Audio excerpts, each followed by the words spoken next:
بسم اللہ الرحمن الرحیم۔ حبشہ اور نجاشی۔ آج کے دور میں کچھ سال پہلے تک حبشہ کو ابیسینیا کہا جاتا تھا اور آج کل ایتھوپیا کہا جاتا ہے۔ عرب حبشہ کے بادشاہ کو نجاشی کا لقب دیتے رہے ہیں۔ اسحمہ بن ابجر مشہور نجاشی تھا جس نے خوش قسمتی سے نبی اکرم صلی اللہ علیہ وسلم کے نبی بنائے جانے کا زمانہ پایا اور اسے اسلام کی دولت ملی۔ حبشہ کا مذہب اور ان کا رہن سہن شروع سے ہی مصر عرب کے مذہب و تمدن کا اثر اپناتا رہا ہے۔ جب مصر میں عیسائی دھرم پھیلا تو حبشہ بھی عیسائی دھرم کی اور چل پڑا۔ نوٹ: کچھ سال پہلے تک ابیسینیا کا حکمراں عیسائی تھا یا شخصی حکومت تھی۔ اس حکمراں کا دعویٰ تھا کہ اس کے پاس رسالت کے زمانے کے بہت سے تبرک ایک لوہے کے صندوق میں حفاظت سے رکھے ہیں جن کو وہ دوسری جنگ میں اپنے ملک پر اٹلی کے قبضے کے وقت ہوائی جہاز میں انتہائی عزیز سمجھ کر اپنے ساتھ لندن لے گیا تھا۔ ابرہہ الاشرم ابرہہ شاہی خاندان میں سے تھا اور ناک کٹا تھا، اس لیے عرب والے اس کو ابرہہ الاشرم کہتے تھے۔ عربی میں اشرم ناک کٹے کو کہتے ہیں۔ اس کی حکومت کی شروعات 525 عیسوی سے ہوتی ہے۔ یہ عیسائی دھرم میں بڑا جوشیلا تھا۔ اس نے بہت سے گرجا بنائے۔ سب سے بڑا اور مشہور گرجا راجدھانی سنا میں بنایا الکلیس کہتے ہیں جو یونانی لفظ کلیسا کا عربی بنایا ہوا ہے۔ گرجا بناوٹ کے اعتبار سے بے مثال ہے۔ اس نے یہ تمنا ظاہر کی کہ عرب والے جو مکہ میں حج کرنے جمع ہوتے ہیں ان سب کا رخ اس کلیسا کی طرف موڑ دیا جائے اور یہی حج کرنے کی جگہ بن جائے۔ عرب کی تاریخ اس کی گواہ ہے کہ تمام عرب بھلے ہی ان کا تعلق کسی مذہب یا فرقے سے ہو، کعبے کی بہت زیادہ عظمت کرتے اور اپنے اپنے عقیدے کے مطابق اس کا حج کرنا مقدس فرض سمجھتے تھے، اور یہی وجہ تھی کہ خاص کعبہ کے اندر عرب کے الگ الگ فرقوں میں بت 360 کی تعداد میں نصب گڑے ہوئے تھے۔ بہرحال جب سنا میں ٹھہرے ہوئے کسی حجازی نے یہ سنا کہ ابرہہ نے الکلیس کو اس نیت سے بنایا تو اس کو غصہ آیا اور اس نے رات ہی میں موقع پا کر اس کلیسا کو نجس کر دیا۔ ابرہہ کو جب صبح کو یہ معلوم ہوا اور تحقیق کے بعد پتہ چلا کہ یہ کام کسی حجازی کا ہے تو غصے میں بے قابو ہو گیا اور گرجا کی بے حرمتی دیکھ کر اور قسم کھائی کہ اب کعبہ کو برباد کیے بغیر چین سے نہ بیٹھوں گا۔ یہ ارادہ کر کے ابرہہ بھاری فوج اور ہاتھیوں کی ایک تعداد لے کر مکہ کی طرف روانہ ہوا۔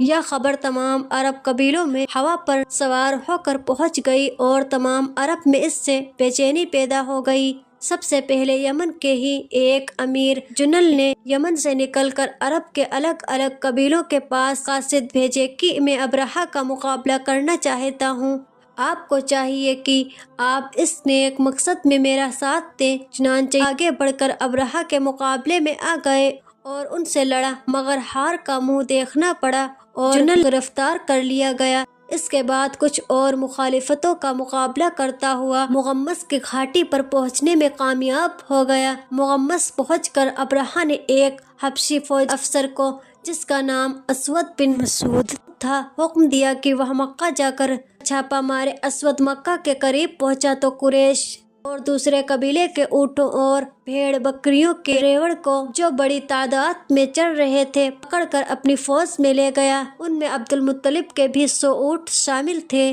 اس زمانے میں عبد المطلب قریش کے سردار تھے۔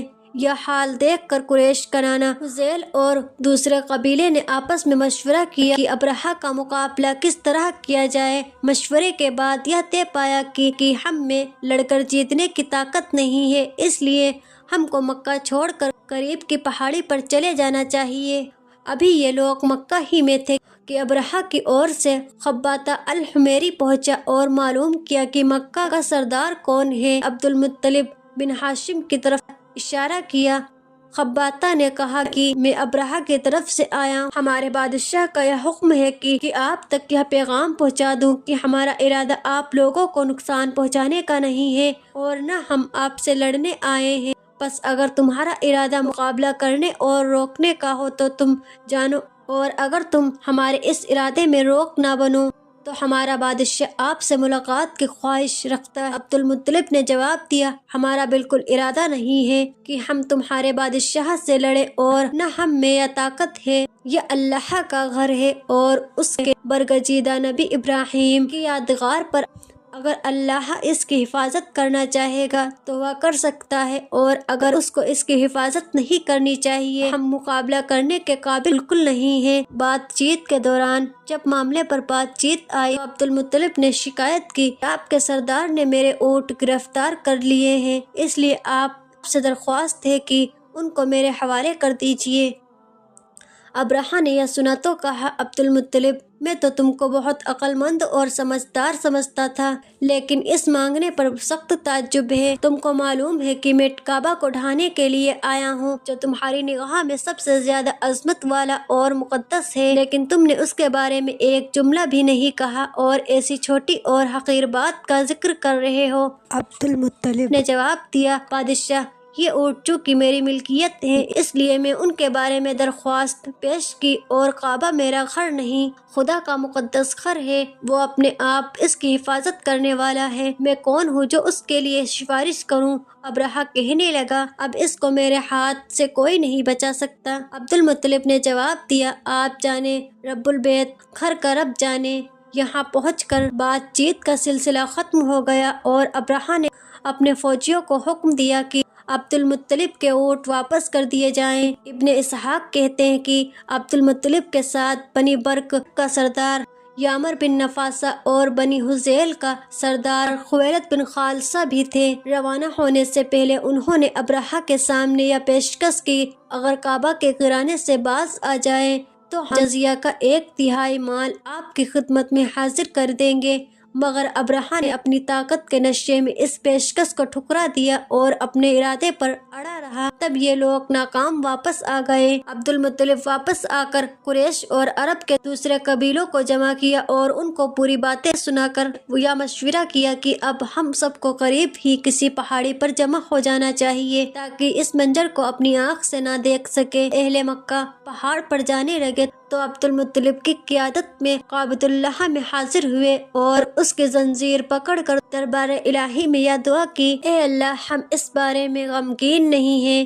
کہ جب ہم اپنی چیزوں کی حفاظت کر سکیں تو اپنی چیز کعبے کی تجھ کو ضرور حفاظت کرنی چاہیے، اور تیری تدبیر پر نہ صلیب کی طاقت غالب آ سکتی ہے اور نہ صلیب والوں کی کوئی تدبیر۔ ہاں، اگر تو ہی یہ چاہتا ہے کہ ان کو اپنے مقدس گھر کو خراب کرنے دے تو پھر ہم کون، جو تیرا جی چاہے سو کر۔ اس کے بعد عبد المطلب اور تمام قریش مکہ کو خالی کر کے قریب کے پہاڑوں پر چلے گئے، گھاٹیوں میں پناہ لے کر حالات کا انتظار کرنے لگے۔ اگلی صبح کو ابرہہ نے اپنی فوج مکہ کی اور بڑھائی، اگلی قطاروں میں ہاتھی تھے اور اس کے پیچھے بھاری فوج۔